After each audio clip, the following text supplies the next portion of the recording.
Hello, and welcome back to another episode of the English Learning Podcast, the podcast, where we help you speak English with confidence, step by step. I'm Jason.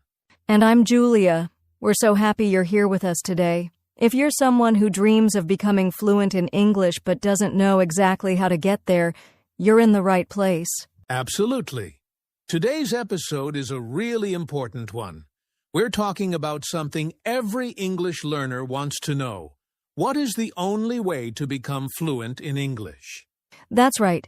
There are so many tips and tricks out there. People often feel confused or even frustrated because they try so many methods but don't see results. So today, we're going to simplify it. Yep, we're breaking it all down. We'll talk about what fluency really means, the mistakes learners make, and finally, the one powerful method that truly works. And the best part? You don't need to live in an English-speaking country or have a perfect grammar book. You just need the right mindset and daily habits. So, grab a cup of coffee, get comfortable, and let's get started on your journey to real English fluency. So, before we jump into how to become fluent, let's ask an important question. What does it actually mean to be fluent in English? Julia, how would you describe fluency? That's a great question. Many people think fluency means speaking perfect English like a native speaker, but actually fluency is not about being perfect. It's about being comfortable and natural when you speak. Exactly. If you can speak without stopping too much, express your thoughts clearly, and understand others when they talk to you, you are fluent even if you make a few small mistakes. Right. Making mistakes is a natural part of speaking any language, even your first language. Fluency is more about communication than perfection. Yes, and here's something many learners don't realize. You don't need a huge vocabulary to be fluent. You just need the words that help you express your everyday ideas. That's true. Some of the most fluent speakers use simple words very well. It's not about using fancy or difficult vocabulary. It's about using the words you know in a confident and flexible way. Also, fluency isn't just about speaking fast. Many people believe that fast speakers are fluent, but fluency means you speak smoothly and clearly, not quickly. Exactly, and fluency is not only about speaking, it's also about listening, thinking in English, and even understanding how people really talk in real life, like with expressions, tone, and emotion. So, to all our listeners, if you can speak without too much pausing, understand others, and keep a conversation going, even with mistakes, you're on your way to fluency. And remember, fluency is a journey, not a destination. You don't wake up one day and suddenly become fluent. It builds slowly over time with regular practice. That's so true. And now that we understand what fluency really means, let's talk about why it can feel so hard to reach and what gets in the way. Now that we've talked about what fluency really means, let's be honest, many learners struggle to reach that point. Julia, what are some common struggles you've seen? Oh, there are quite a few. One of the biggest is fear of speaking. Many learners are afraid to open their mouth because they think they'll say something wrong or that others will laugh. Yes, that fear can be really strong. But the truth is, making mistakes is normal. It's how we learn. Even native speakers make mistakes sometimes. Exactly. Another big challenge is thinking in your native language first, and then trying to translate everything into English. That slows you down and makes speaking feel harder. Right. When you translate in your head, you lose confidence and often get stuck. To become fluent, you need to start thinking directly in English, even if it's just simple thoughts. Also, many learners feel they don't know enough words to speak. But fluency doesn't need 10,000 words. You can communicate a lot with just a few hundred basic words used in the right way. That's true. Another problem is not having someone to practice with. If no one around you speaks English, it can feel impossible to improve your speaking. Yes, and that's a big reason why people stop trying. They feel alone or don't know how to practice by themselves. But later in this episode, we'll share some great ways to practice, even if you're completely alone. And let's not forget the feeling of low confidence. Some learners think, "I'll never be good enough," and they give up too early. Oh yes, that's so sad, but common. Many people think fluency is only for smart or talented learners, but actually it's for anyone who stays consistent and keeps practicing. Exactly. It's not about talent. It's about time, effort, and not being afraid to use your English every day. So, if you're listening and you've faced any of these struggles, fear, no practice partner, low vocabulary, or lack of confidence, you're not alone. These are very common, and they can all be overcome. Absolutely. And now, let's talk about something really important: the wrong ways many people try to become fluent. Because sometimes, the method we choose can actually make fluency harder. All right, now let's talk about something that really holds learners back: the wrong approaches to learning English.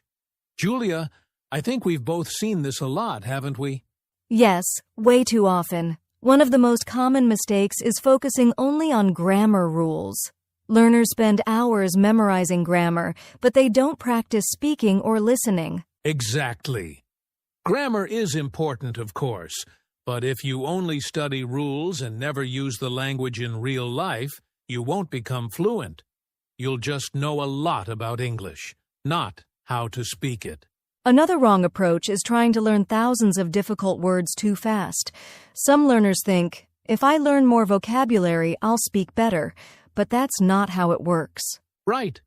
It's better to learn a few useful words and practice them again and again, in speaking, in writing, in real conversations. That's how vocabulary becomes active, not just passive. Also, some learners believe that watching English movies or listening to songs is enough. That can help with listening, sure, but without active practice, it's not enough for fluency. Yes, fluency comes from doing, not just watching or listening. You need to open your mouth, make mistakes, and use English actively every day. And one last mistake: waiting for the perfect time to start speaking. Some learners think, I'll speak when my English is better, but if you wait, you'll never be ready. So true. You don't need to be perfect to start. You need to start to get better. Fluency doesn't come after learning. It comes through using what you learn. So if you're doing any of these things, just grammar, only vocabulary, passive listening, or waiting to speak, don't worry. Now is the perfect time to change your approach. That's right. And coming up next, we're going to reveal the one real way to become fluent in English, the method that truly works. Okay, we've reached the most important part of this episode, the core message. So Julia, let's say it clearly. What's the only real way to become fluent in English? Here it is. Plain and simple. The only way to become fluent in English is to use English every day. Not once a week, not only in class, but every single day in small or big ways. That's it. Fluency is not a secret, and it's not magic. It's daily use of the language. The more you use it, the more comfortable you become. That's how fluency builds. Like a muscle. Yes, think of learning English like going to the gym. If you exercise once a week, you don't get strong. But if you work out a little every day, you build strength. It's the same with your English skills. That's a perfect example. Now, let's break that down. What does using English every day really look like? It can be simple. You can speak out loud to yourself in the mirror. You can describe your day in English. You can watch a short video and repeat what you hear. You can write a short paragraph or even think in English. Yes, and if you have a speaking partner, that's great. But if you don't, it's still okay. There are many ways to practice alone, like shadowing, recording yourself, or repeating English podcasts. The key is, don't just study English. Use it. Use the words you know. Make sentences. Practice expressing your real thoughts and feelings in English, even if it's just to yourself. And don't wait to feel ready. That's a trap. You'll never feel ready if you don't start. The way to become ready is by starting. I love that. And remember, even 15 minutes a day is powerful. You don't need hours. Just 15 to 30 minutes of real, active English use every day will change your life over time. That's how fluency is built daily habits, not big one-time efforts. So, to our listeners, if you're serious about becoming fluent, make English a part of your life every day. Yes, speak it, think it, listen to it, write in it. Do something in English every single day, and you will see results. Not in 1 week, but slowly, surely, and for real. Beautifully said. This is the most important message we want to share today. If you remember just one thing from this podcast, remember this: fluency is not a goal you reach someday. Fluency is something you build every day. Absolutely. And now, let's talk about how to do this in a practical way, how to create your daily fluency routine, even if you're busy. Now that we've talked about the importance of daily practice, let's get practical. Many people say, "But Jason, I don't have anyone to speak English with." So, Julia, can someone really practice speaking alone? Yes, absolutely. You don't need a partner to practice speaking. There are many creative and effective ways to train your speaking skills by yourself. And today, we'll share some of the best. All right. Tip number 1, talk to yourself in English. It might feel a little silly at first, but it's powerful. You can describe what you're doing, what you're thinking, or even talk about your day. That's such a good habit. For example, while cooking, you can say, "I'm cutting the onions. Now I'm adding salt." Or you can say, "Today was a long day. I went to the market and saw an old friend." Just keep the words flowing. Exactly. Tip number 2, mirror practice. Stand in front of the mirror and speak out loud. This helps you build confidence, improve your pronunciation, and get used to hearing your own voice in English. And you can even pretend you're having a conversation. Ask yourself questions like, "How was your day?" Then answer in full sentences. It trains both sides of the brain, speaking and responding. I love that. Tip number 3, shadowing. This means listening to a native speaker and repeating what they say immediately after, like an echo. It's great for rhythm, pronunciation, and fluency. Yes, you can use short YouTube videos, podcasts, or movie clips. Choose a sentence, pause, and then repeat it exactly as you heard it. Try to match the tone, stress, and speed. Tip number 4, record yourself. Pick a topic, speak for 1 or 2 minutes, and record it. Then listen back and notice what sounds good and what you want to improve. It's like coaching yourself. That's one of my favorite tips. You'll be surprised how quickly you improve when you hear yourself regularly.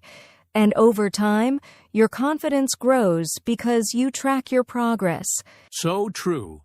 And here's a bonus tip. Use AI tools or apps that can speak with you.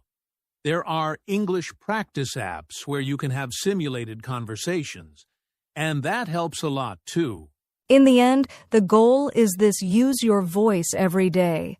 You don't need perfect grammar. You just need to speak, even if it's just for 5 minutes. Your fluency depends on your daily action. So if you're listening and you don't have a partner, don't worry. You have everything you need: your voice, your mind, and a little time each day. Exactly. And coming up next, we'll show you how to create a simple, powerful daily routine for fluency, one that you can stick to, even with a busy life. Now, let's talk about something that many people underestimate: listening. Julia, how important is listening when it comes to becoming fluent in English? It's incredibly important, Jason. Listening is the foundation of speaking. Before we can speak well, we need to hear how the language sounds, how native speakers use it naturally. Exactly. When you listen often, whether it's podcasts, YouTube videos, movies, or conversations, you're training your ears to understand real English, the rhythm, the tone, and common expressions. Yes, and the more you listen, the more you start to notice patterns. You hear the same words and phrases again and again, and they start to stick in your brain. Later, you'll find yourself saying them naturally. It's like filling your brain with good input. And one of the best ways to improve your speaking is to listen actively, not just for fun, but with focus. That's right. Try this. Listen to a short clip, pause, and repeat what you hear. Or write down phrases that sound useful. This connects your listening and speaking skills together. And don't worry if you don't understand everything. That's normal. Just keep listening. Every day. Even 5 or 10 minutes can make a difference. So remember, if you want to speak better, start by listening more, because the more English you hear, the more natural your English will become when you speak. Well said, Julia. Now, let's move into something very helpful: how to create your own daily fluency routine, step by step. Let's now talk about something very practical: daily habits. Julia, what kind of small daily actions can really help someone build fluency over time? Great question, Jason. Building fluency isn't about big efforts once in a while. It's about small habits you repeat every day. For example, one simple habit is to speak out loud for 5 minutes each morning, even just describing your plans for the day. I like that. Another easy one: listen to an English podcast or video every day, even while walking, cooking, or commuting. Make English part of your environment. Exactly. And here's another habit: write one short paragraph in English every night. It could be a journal, your thoughts, or even a message to a friend. Writing helps you organize your English. Yes, and you can also review new words daily. Learn 5 new words or phrases and try to use them in your speaking or writing. It's better to use fewer words well than to memorize too many and forget them. That's so true. And here's one more: set a daily English goal. Just one. Like, today I will talk to myself in English for 3 minutes, or today I will listen to a podcast and repeat 10 sentences. It gives you focus and a sense of progress. So, listeners, remember, fluency is built by consistent, small steps. Choose a few of these habits, stick with them, and your English will grow stronger every day. Yes, keep it simple, keep it daily, and most of all, keep it fun and part of your life. Up next, we'll talk about something just as important: mindset, and how your thinking affects your English journey. Let's be honest, sometimes learning English feels hard. You feel stuck, tired, or even like giving up. Julia, what can learners do to stay motivated during those tough times? You're right, Jason. Everyone feels that way sometimes. The key is to remember why you started. Maybe it's for a better job, travel, school, or to connect with people. Keep that reason close. It gives you strength. Yes, and it's okay to have slow days. Learning a language is not a straight line. Some days you feel great, other days not so much. That's normal. What matters is that you don't stop. Exactly. Also, celebrate small wins. Maybe today you understood a full video or used a new phrase correctly. That's progress. Be proud of every step forward. And here's something powerful: surround yourself with English that inspires you. Follow English channels you enjoy, listen to topics you love, and be around people who support your journey. Motivation comes and goes, but discipline keeps you moving. Just keep showing up. Every day, even for a few minutes. You are learning more than you think. Well said, Julia. And now, to wrap up this episode, let's go over a few key takeaways to help our listeners stay on the path to fluency. As we wrap up today's episode, here's the final piece of advice: take it one day at a time. Fluency doesn't happen overnight. It's a journey, and every little bit of effort counts. Exactly. Don't stress about being perfect. Focus on daily practice, consistency, and enjoying the process. Remember, progress is progress, no matter how small. So, keep speaking, keep listening, and keep practicing. You've got this. The only way to become fluent is to take those small, consistent steps every single day. And we're here to help you along the way. Thanks for listening, and we'll see you in the next episode. Until then, stay motivated and keep improving, one day at a time. Before we say goodbye, we'd love to hear from you. If you enjoyed this episode, please take a moment to subscribe to the podcast, like this episode, and share it with friends who are also learning English. Your support helps us keep creating more content to help you reach your goals. And don't forget to leave a review. Your feedback means a lot and helps us improve the podcast for you. Also, if you want to keep practicing, head over to our YouTube channel and check out all our learning resources. Remember, learning English is a journey, and we're here to support you every step of the way. So, until next time, keep practicing, stay motivated, and we'll see you in the next episode. Take care and happy learning.